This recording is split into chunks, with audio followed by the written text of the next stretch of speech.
pendukung mereka namanya Rumel Abbas sekarang menggunakan orang barat, menggunakan kiai dari Mesir. Saya bantah, Teh Ali Jum'ah tidak bisa jawab, itu orang Mesir. Orang Iran namanya Mahdi Rojai bikin video bahwa dia mendukung Ba'lawi sebagai cucu Nabi. Saya bantah, tidak berani jawab, tidak berani diskusi dari Iran. Ulama Iran tidak berani melawan ulama dari Jawa, Indonesia. Ulama Mesir tidak berani melawan ulama Jawa, Indonesia. Ulama Yaman tidak berani melawan orang Jawa, Indonesia. Siapa di dunia ini yang mau bela Ba'lawi, silahkan daftarkan diri untuk melawan ulama dari Indonesia, putra Nusantara asli. Gak bakal ada yang berani.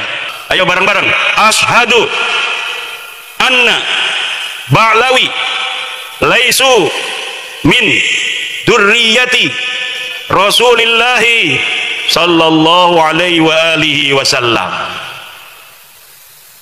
Aku bersaksi bahwa sesungguhnya Ba'lawi, Habib bukan keturunan baginda Nabi Muhammad sallallahu alaihi wasallam. Dan ini bisa dipertanggungjawabkan secara ilmiah, zahiran wa batinan, dunya wa ukhra, di dunia dan di akhirat. Kenapa? Karena ini berbasis metodologis, epistemologis yang jelas. Dari kitab nasab yang sudah ditulis para kiai, para ulama masa lalu. Dari mulai abad ke-3 Hijriah sudah ada kitab nasab. Abad ke-4 Hijriah sudah ada kitab nasab. Keturunan Nabi semuanya itu dicatat, Bu. Rapi pencatatannya dari masa lalu. Tetapi tidak ada yang mengkonfirmasi leluhur Ba'lawi para Habib ini yang ada di abad ke-4 Hijriah yang namanya Ubaidillah. Tidak ada satupun ahli nasab yang kitabnya sekarang bisa kita baca itu di internet, karena zaman ini zaman kita bisa mengakses semua kitab-kitab masa lalu. Tidak ada satupun kitab nasab yang mencatat Ubaidillah leluhur Habib-Habib ini sebagai keturunan baginda Nabi besar Muhammad sallallahu alaihi wasallam. Kapan munculnya mereka ngaku jadi turunan Nabi? Padahal leluhurnya katanya lahir di abad ke-4 Hijriah. Mereka ngakunya baru tahun 895 Hijriah. 550 tahun setelah keberadaan orang yang diaku. Yang setelah kita lihat kitab-kitab sebelum abad 9 ini tidak ada yang mencatat mereka sebagai keturunan Nabi. Kalau kitab setelah mereka mengaku dikarang oleh mereka. Mereka mengarang kitab Al-Burqatul Musiqah tahun 895 mencatat kami turunan Nabi. Ada kitabnya sampai sekarang bisa kita baca. Nanti di abad 10 ada lagi kitab yang mereka karang, namanya kitab Tuhfatut Talib. Mereka mencatat kami turunan Nabi, ada kitabnya. Abad ke-9 Hijriah ada, 10 Hijriah ada, 11 Hijriah ada dicatat, 12 Hijriah ada, 13 Hijriah ada, 14 Hijriah juga ada, sampai sekarang ada mereka dicatat turunan Nabi. Tapi mulai dari abad mereka mengaku, sebelumnya tidak sama sekali dicatat mereka sebagai keturunan Nabi. Leluhur mereka yang katanya wali, faqih, muqaddam, sahib, mirbat, semuanya tidak terkonfirmasi sebagai keturunan Nabi. Bahkan menurut sejarah, kitab-kitab sejarah yang dapat kita baca di Yaman, tidak ada di Yaman orang yang bernama faqih muqaddam, tidak ada di Yaman orang yang bernama Muhammad sahib mirbat, tidak ada orang yang bernama Ubaid. Lalu mereka mencatat nama-nama itu berdasarkan apa? Berdasarkan menurut seorang peneliti dari barat yang bernama Alexander Knies, berdasarkan historical imajinatif, yaitu sejarah imajiner yang ditulis berdasarkan khayalan semata. Allahu Akbar. Kenapa sekarang saya menggunakan salah satu pendapat dari orang barat? Karena pendukung mereka namanya Rumel Abbas sekarang menggunakan orang barat, menggunakan kiai dari Mesir. Saya bantah, Teh Ali Jum'ah tidak bisa jawab, itu orang Mesir. Orang Iran namanya Mahdi Rojai bikin video bahwa dia mendukung Ba'lawi sebagai cucu Nabi. Saya bantah, tidak berani jawab, tidak berani diskusi dari Iran. Ulama Iran tidak berani melawan ulama dari Jawa, Indonesia. Ulama Mesir tidak berani melawan ulama Jawa Indonesia. Ulama Yaman tidak berani melawan orang Jawa Indonesia. Siapa di dunia ini yang mau bela Balawi, silahkan daftarkan diri untuk melawan ulama dari Indonesia, putra Nusantara asli. Gak bakal ada yang berani. Kenapa tidak ada yang berani? Gak ada dalilnya. Kenapa tidak ada dalilnya? Ya memang palsu. Kenapa palsu? Ya memang bukan turunan Nabi Muhammad. Kalau bukan turunan Nabi Muhammad, turunan Nabi siapa? Nabi Adam. Sama saya, sama kiai, sama polisi, turunan Nabi Adam semua. Ya udah, kita udah, kata saya, kita bukan benci ente, Bib. Bukan benci, cuma ente salah. Ente bukan turunan Nabi, jangan ngaku-ngaku turunan Nabi lagi. Ayo kita, nggak apa-apa kamu bukan orang sini, haplog grupnya beda dengan kita juga, kita anggap saudara di Indonesia. Tapi jangan bodohin anak-anak Nusantara, jangan ngaku-ngaku cucu Nabi, minta-minta duit, keliling-keliling dawir. Jangan minta-minta duit sama pengusaha untuk membangun sesuatu, membangun pondok dan lain sebagainya, padahal buat beli mobil. Udah sadar bahwa ente bukan cucu Nabi, nggak ada dalam kitab nasab, nggak ada di dalam kitab sejarah, tes DNA-nya orang Kaukasus, haplogrupnya G. Haplogrup G itu orang Kaukasus, sekarang yang banyak itu di daerah Turki, orang India di daerah Pakistan yang berbatasan dengan Afghanistan, suku Kalas. Ini Balawi ini miripnya dengan orang suku Kalas di India, daratan India. Sekarang masuk ke Pakistan. Makanya wajahnya mirip wajah India. Dan siapa namanya itu, reporter dari Balawi perempuan, Najwa Shihab, itu telah dites DNA, 48% DNA-nya orang India. DNA-nya Najwa Shihab itu silakan lihat di Google, 48% orang India. Saya cari orang India yang garis lakinya itu haplogrup G, itu suku apa? Suku Kalas yang ada di India dan suku Paswan yang ada di India. Mereka mempunyai keunikan tersendiri. Jadi haplogrup G ini punya satu keunikan.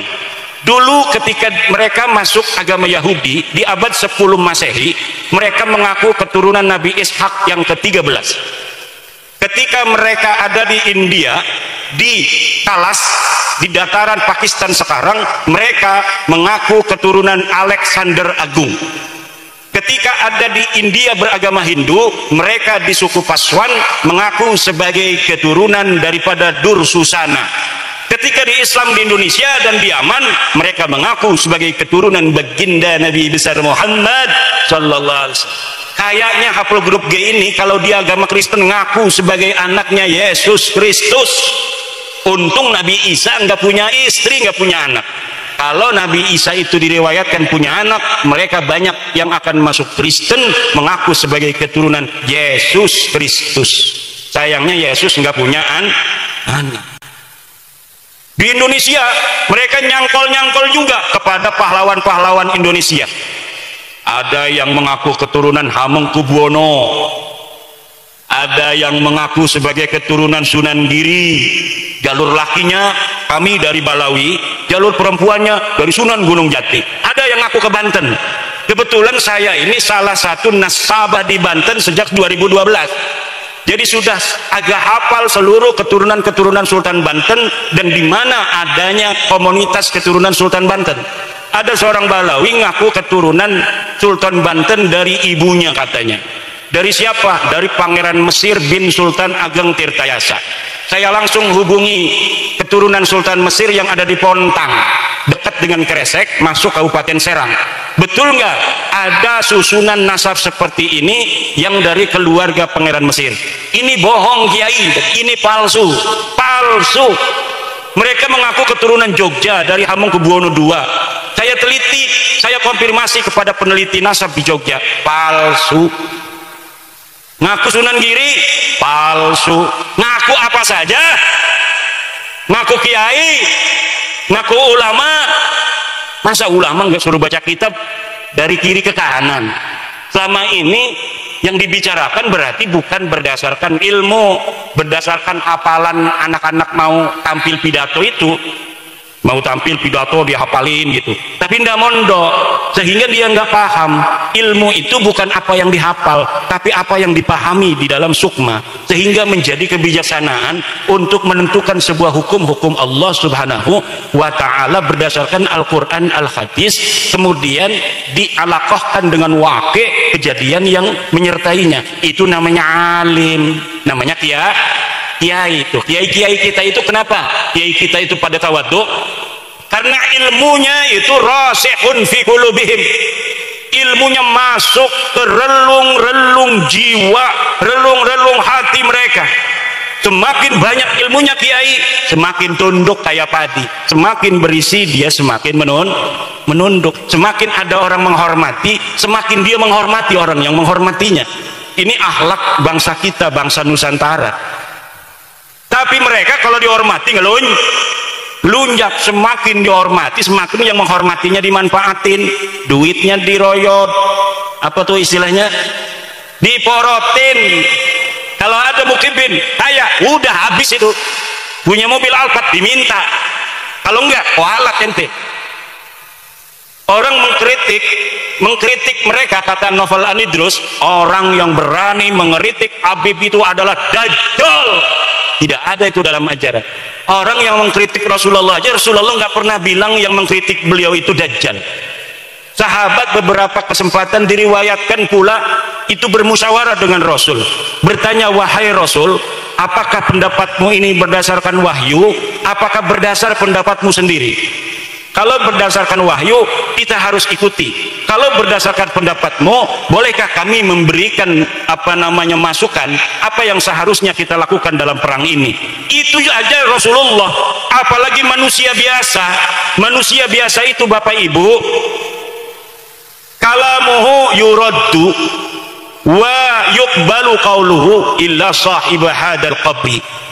Kalimatnya, kata-katanya, pendapatnya itu boleh diterima, boleh ditolak, illa sahibah hadal qabri, kecuali baginda Nabi besar Muhammad. Lalu ajaran yang mengatakan orang mengkritik Habib itu adalah dajjal dari mana kalau bukan dari ajaran Islam? Mungkin mereka punya ajaran agama lain yang tidak ada dalam ajaran agama kita. Dalam agama kita, inna akramakum indallahi atqakum, seluruh manusia itu sama. Sesungguhnya orang yang paling mulia di antara kalian adalah orang yang paling bertakwa. Kata mereka yang paling mulia adalah kabaib. Walaupun tidak ibadah, walaupun tidak sholat, walaupun tidak alim, mereka tetap mulia karena kemuliaan mereka adalah zat. Sedangkan orang alim, kiai, polisi, presiden, itu sifat kemuliaannya. Kalau dia sudah tidak jadi presiden, dia tidak mulia lagi. Kalau kiai gila, katanya tidak mulia lagi. Tapi kalau kabaib, dia gila, tetap dia mulia. Kenapa?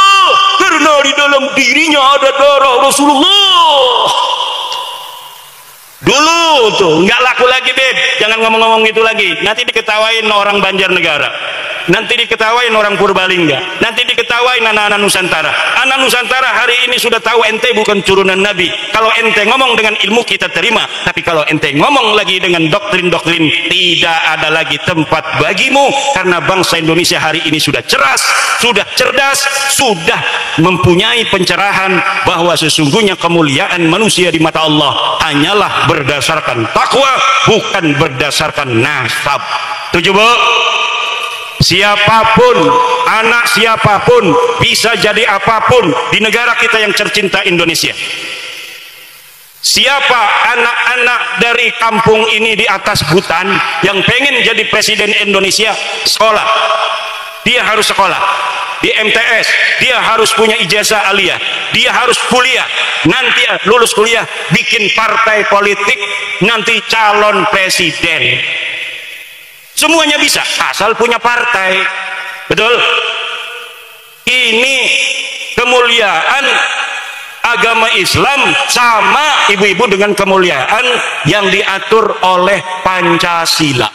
Oleh, coba Pancasila sila kedua, kemanusiaan yang adil dan beradab. Pancasila. Satu, ketuhanan yang Maha Esa. Dua, kemanusiaan yang adil dan beradab. Tiga, persatuan Indonesia. Empat, kerakyatan yang dipimpin oleh hikmah, kebijaksanaan, permusyawaratan, perwakilan. Lima, keadilan sosial bagi seluruh rakyat Indonesia. Yang diam aja HTI itu. Ini yang diam HTI ini. Coba sila kedua, Mbak. Mbak, nggak usah lihat-lihat foto dulu, nanti digedein aja. Sekarang dengerin. Sila kedua, kemanusiaan yang adil. Apa artinya? Kemanusiaan kita ini bagi Indonesia adil. Apa artinya? Semuanya sama bagi Indonesia, bagi Undang-Undang Dasar 45, bagi Pancasila. Tidak ada bedanya di dalam negara Indonesia. Dia yang bernasab turunan raja, dia yang bernasab turunan nabi, dia yang bernasab turunan wali songo, dia yang bernasab turunan tukang jahit, dia yang bernasab turunan TNI, dia yang bernasab turunan petani, pedagang, pendeta, kiai. Di depan Indonesia semuanya sama, anak-anak Indonesia. Dia bisa jadi presiden, siapa saja bisa jadi presiden, dia bisa jadi menteri, dia bisa jadi gubernur Jawa Tengah, dia bisa jadi gubernur Jawa Timur, bupati Banjarnegara, camat di sini, lurah di sini. Tidak dilihat dari keturunannya. Silahkan masa lalu mereka keturunan pengkhianat sekalipun, tapi kalau sekarang dia ini komitmen kepada NKRI, kepada Indonesia, mau bersama membangun citra baik bagi bangsa dan negara di mata dunia, maka kita akan terima. Walaupun kita tahu mereka dulu turunan antek-antek penjajah Belanda. Kami punya data dan punya bukti yang leluhur mereka lakukan kepada leluhur kami bangsa Indonesia, yaitu mengkhianati kami. Berbagai macam peristiwa sejarah telah membuktikan leluhur-leluhur bangsa Indonesia yang menginginkan kemerdekaan. Siapa yang mengkhianati? Kami mencatatnya, tapi kami akan hapus semua itu kalau kalian mau mawas diri, kalian mau bersama untuk membangun negara ini hari ini. Kenapa? Kita harus melihat masa depan, betul? Bukan melihat masa lalu. Masa lalu itu suatu yang kadang-kadang sangat menyakitkan untuk dikenang. Saya banyak bersedih kalau membaca sejarah keluarga, sejarah Banten, sejarah perjuangan. Bagaimana leluhur-leluhur kita dulu sampai mengorbankan diri mereka untuk kemerdekaan kita hari ini. Ada yang tergeletak di pinggir jalan hari Sabtu 26 Desember 1682. Untuk apa? Untuk leluhur lakukan itu untuk kita hari ini.